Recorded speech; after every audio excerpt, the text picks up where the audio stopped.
అసలుకి ఆ సాక్షి డిబేట్లో మాట్లాడిన పని ఎంత అన్యాయంగా మాట్లాడుతున్నారు, మీకేం కనపడడం లేదా? ఆమె రేణుకా చౌదరి మాట్లాడుతుంది, అసలుకి విజయమ్మ గారు పుట్టినప్పుడే అతన్ని చంపేయాలట.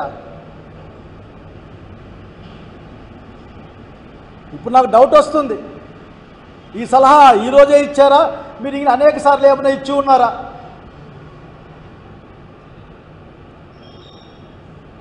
అట్లాగే చెప్పకూడదు కానీ నేను రాజశేఖర రెడ్డి గారి ఆడ సంతానానికి కూడా చెప్పాలనుకుంటా ఉన్నా. నేను వాళ్ళకు కూడా ఏం మాట్లాడుతూ ఉన్నారో అర్థం చేసుకొని మాట్లాడండి. ఈ రోజున మా జిల్లాలో జరిగిన బాధల గురించి మాట్లాడండి. ఎందుకు నాకు ఇంకా మిమ్మల్ని ఏం అనుభూతి కావడంలే, రాజశేఖర రెడ్డి గారి సంతానం కాబట్టి.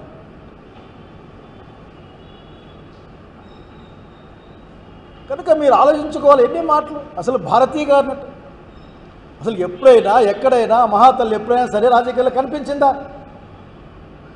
మాట్లాడిందా? అంటే ఛానల్లో వచ్చిన కార్యక్రమం తప్పైతే దాని ఛానల్ ఓనర్లకు అంటగడతారా మీరు? అంటే ఎన్ని ఛానల్లో ఎన్ని మాట్లాడే వాళ్ళ ఓనర్లు అడ్డగడతారా? ఏంటి ఈ రోజున ఒక 5 సంవత్సరాల కాలంలో లేక 2 సంవత్సరాల కాలంలో ఎందుకు ఈ ప్రభుత్వం వచ్చినాకనే దూరం కూడా వద్దు, ఏ ఛానల్లో ఏ డిబేట్లు జరిగాయి, ఏ డిబేట్లో ఏమొచ్చింది, అట్లాగే చిన్న పెద్ద డిబేట్లు ఏం మాట్లాడారో మాట్లాడండి.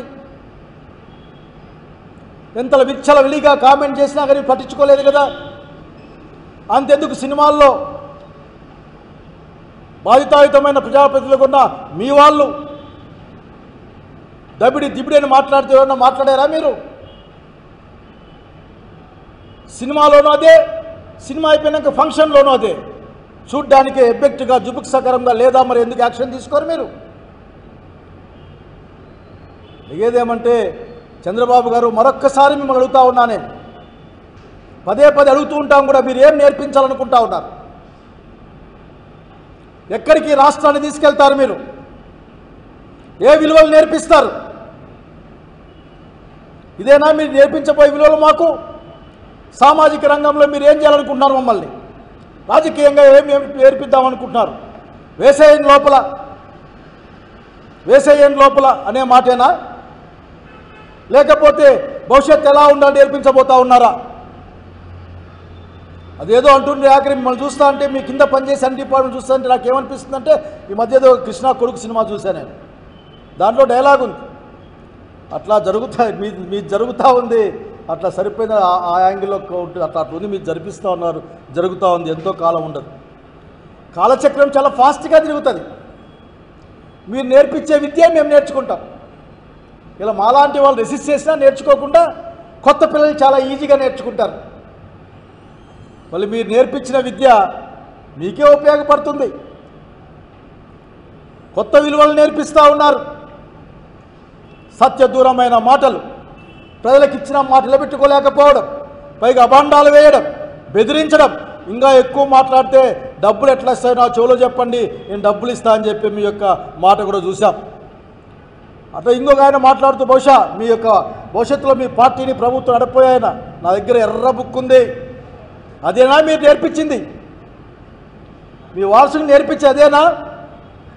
బుక్ తీసుకో, ఆ బుక్లో రాసుకో, అది మంత్రగాళ్ళ బుక్, ఆ బుక్లో రాస్తే కాళ్ళు ఇరిగిపోతాయి, చేతులు ఇరిగిపోతాయి, హార్ట్ అటాక్ వస్తుందని నేర్పించారా మీరు? 10th క్లాస్ పరీక్షలు వస్తే గతాన్ని తవ్వుకోండి గతాన్ని, కానీ ఇప్పుడు 10th క్లాస్ పరీక్షల గురించి మాట్లాడాలి కదా. పొద్దున ఒక మాట, సాయంత్రం ఒక మాట మాట్లాడే మీ అలవాటుని ఎట్లా మీ కిందికి పంపిస్తారు మీరు? ఏమైనా మాట్లాడితే మీకు కోపం వస్తుంది. మీ కోపం వస్తే పాపం సామాన్యులు బలైపోతారు. పిఠాపురంలో వర్మ గారు చెప్పారు, ఇసుక అక్రమంగా తరలించకపోతూ ఉన్నారు, దీనిపైన యాక్షన్ తీసుకోవాలి అని. తీసుకుంటారా? హిందూపురం, అనంతపురం, ఈ రాష్ట్రం మొత్తం మీద జరిగిన అనేక అకృత్యాలపైన మీరు ఏమైనా ఒక కమిటీ చేస్తారా? చేయండి. మీపైన చాలా ఆశలు పెట్టుకొని, ఇంకో అనుమానం ఎట్లాగూ ఉంది, ఎక్స్ట్రా వచ్చిన 25 లక్షల ఓట్లు ఎక్కడి నుంచి వచ్చాయని అనుమానం ఎప్పటికీ ఉంది. అది ఎప్పటికీ తీరద అనుమానం. ఆఖరికి దీన్ని లోక్సభ విపక్ష నాయకుడు కూడా రాహుల్ గాంధీ గారు దీన్ని లేవనెత్తారు. సమాధానం చెప్పుకునే వాళ్ళు లేరు ఇక్కడ. కనుక మీరు మా కొత్త విషయాలని, కొత్త విలువల్ని ఏంటంటే, మీకు ఇష్టం లేకుంటే అందులో ఉన్నా లేకున్నా సరే ఉన్నారని చెప్పేసి మీకు మీరు అనుకొని దానిపైన కేసులు కట్టడం, అత్యంత వేగంగా ఇది కరెంటు వేగంతో పోయి తీసుకొచ్చి పడేయడం. ఇప్పటికే బహుశా నాకు వచ్చిన వార్త తప్పు తెలియదు కానీ కొమ్మినేని శ్రీనివాసరావు గారి పైన 50 పైచిలు కేసులు పెట్టినారు అని. ఉన్నట్లుండి ఒక రోజుకి అతను 50 కేసుల్లో ఉండే క్రిమినల్గా ఎట్లయ్యాడో ఈ ప్రపంచానికి అర్థం కావడంలే, ఈ రాష్ట్రానికి అర్థం కావడంలే. చివరికి మా లాయర్లు మనోహర్ కానీ అట్లాగే ఇంకొక మా సుధాకర్ రెడ్డి గారు కానీ పోతే మాట్లాడడానికి కూడా అవకాశం, అంటే చివరికి చట్టము ఇండియన్ పీనల్ కోడ్ ఆదేశించిన ఆదేశూత్రాలను అమలు చేయలేరా మీరు? ముద్దాయికి లాయర్ని పెట్టుకునే హక్కు ఉంది, లాయర్ కలిసే హక్కు ఉందన్న సంగతి కూడా మీరు మర్చిపోతే ఎట్లా? చివరికి ఇటువంటి పరిస్థితులు మమ్మల్ని ఎట్టివేస్తూ ఉన్నారు. ఈ సమాజానికి రాజకీయంగాను సామాజిక పరంగాను కొత్త విద్యల్ని నేర్పిస్తూ ఉన్నారు. కాలం చాలా వేగంగా తిరుగుతూ ముందుకెళ్ళి ఇప్పటికే అయిపోయింది, దాదాపు 1 సంవత్సరం దాటిపోయింది. ఏదైనా గతంలో మంచి ఉంటే తీసుకొని ఆ మంచి తీసుకొని ముందుకెళ్ళాలి.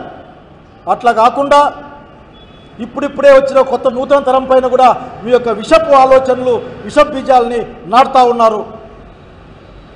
ఈ ప్రతీకార రాజకీయాలని అని మీరు ముద్దు పేరు పెట్టుకోకపోయినా ప్రతీకార రాజకీయాలే జరుగుతూ ఉన్నాయి ఈ రాష్ట్రంలో. మీకు కోపం వస్తుంది, ఎవరన్నా మంచి చెప్తే బాధేస్తుంది. చివరికి మీరు అటు డబ్బులు లేవు మా దగ్గరని ఆ ఎస్టీ పిల్లల ఎంసెట్ ఆ కోచింగ్ సర్వీస్ సెంటర్ను కూడా కృష్ణా జిల్లాలో తీసేసినట్లు వార్త చూశాను నేను. అయ్యా అక్కడ తెలక్ అడుగుతాను నేను, మీ అమరావతి గురించి మీకు చాలా ప్రేమ ఉంది, చాలా డ్రీమ్స్ ఉన్నాయి మీకు. మీ డ్రీమ్స్ మమ్మల్ని బలిపెడితే ఎట్లా? అమరావతి గురించి మాట్లాడకూడదు. అమరావతి గురించి అసలుకి గాలి కూడా రాకూడదు. ఏంటి అనుకుంటున్నారు మీరు? రాజధాని అంటే హక్కున్న వాళ్ళం, రాయలసీమ వాళ్ళం. మాతో మాట్లాడకుండా, మా కన్సెంట్ లేకుండా, ఏది లేకుండా అక్కడికి తీసుకెళ్ళి అక్కడ కడ్డమే కాకుండా మా ప్రాంతాల్లో ఉన్న సకల వనరులను కూడా చివరికి మా జీవధాతువును కూడా తీసుకెళ్లి అమరావతిలో పెడతా ఉన్నారే. 1,00,000 కోట్ల బిల్డింగులు కడతామని చెప్తా ఉన్నారే. 1,00,000 కోట్ల బిల్డింగుల్లో ఉండడానికి ఏముంది మా దగ్గర? ఇక్కడ అడుగుతూ ఉన్నాం, మాకేం లేదు దాంట్లో భాగం.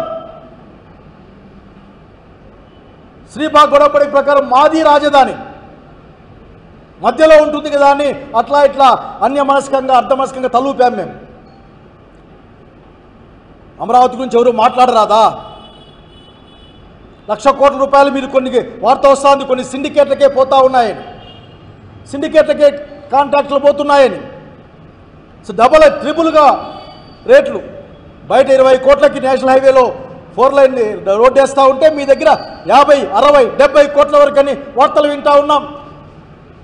మీరు చెప్పిన ఆ వరల్డ్ బ్యాంక్ వాళ్ళు ఇక్కడ కట్టడానికి సాధ్యంగా అని నారాయణ గారు మీ మంత్రి గారు చెప్తే వినలేదా? అయినా కడతారట. 30 అడుగుల్లో నీళ్ళు వస్తే అడుగడుక్కి ఒక మోటార్ పెట్టి కొట్టేనే వాళ్ళు కడతారట. ఏమి దుర్మార్గం ఇది? అమరావతి పైన చర్చ జరగాలి. ఇది ఏ ఒక్కరి ఆస్తి కాదు, ఇది రాష్ట్రానికి సంబంధించినది. ఆఖరికి దాంట్లో వివిధ ప్రాంతాల వాటా ఏదో మాట్లాడుకుందాం, మీకు కోపం వస్తుంది. అమరావతి గురించి మాట్లాడతారా? కోపం వస్తుంది. మళ్ళీ 40,000 ఎకరాలు కావాలట. దేనికి? ఇచ్చిన మాటలు ఒక్కసారి నిలబెట్టుకున్నారా? నేను ప్రజల్ని కోరుతా ఉన్నా, సూపర్ 6 ఈరోజు కాదయ్యా. ఆయన లాస్ట్లోనే ఆయన సూపర్ 6 పేరు చెప్పకపోయినా ఈ వాగ్దానాలు ఇచ్చాడు. ముసలి వాళ్ళకి డబ్బులు ఇస్తా, మధ్య ఏజ్ వాళ్ళకు డబ్బులు ఇస్తా, పిల్లలకు డబ్బులు ఇస్తా, ఉచిత గ్యాస్ సిలిండర్ ఇస్తా, ఉచిత కనెక్షన్ ఇస్తా అని రకరకాలుగా స్వర్గీయ వైఎస్ రాజశేఖర రెడ్డి గారు అసెంబ్లీలో నిలువున కడిగేస్తే చంద్రబాబు నాయుడు గారు మర్చిపోయారా? ఆ వీడియో తెప్పించుకొని చూడండి అసెంబ్లీ నుంచి. మీరు అప్పుడు ఏం చెప్పారు? మిమ్మల్ని ఏ విధంగా రాజశేఖర రెడ్డి గారు కడిగి పారేశారో అర్థమవుతుంది. సిగ్గుండాలయ్యా అని కూడా రాజశేఖర రెడ్డి గారు అన్నట్లు గుర్తు నాకు. కనుక ఇప్పటికైనా మానండి. మిమ్మల్ని ఒకవేళ మీ చేతుల్లో లేకపోతే చెప్పండి స్వయంగా ప్రజలకి, నా చేతుల్లో ఏమీ లేదు. అనేక అదృశ్య శక్తులు అన్ని విధంగా చేస్తారని నా ప్రభుత్వం పైన బదనాం చేస్తూ ఉన్నాయి. మీరు బాధపడేటప్పుడు అసలు జగన్మోహన్ రెడ్డి గారికి వారి సత్యమణి గారికి ఏంటి సంబంధం?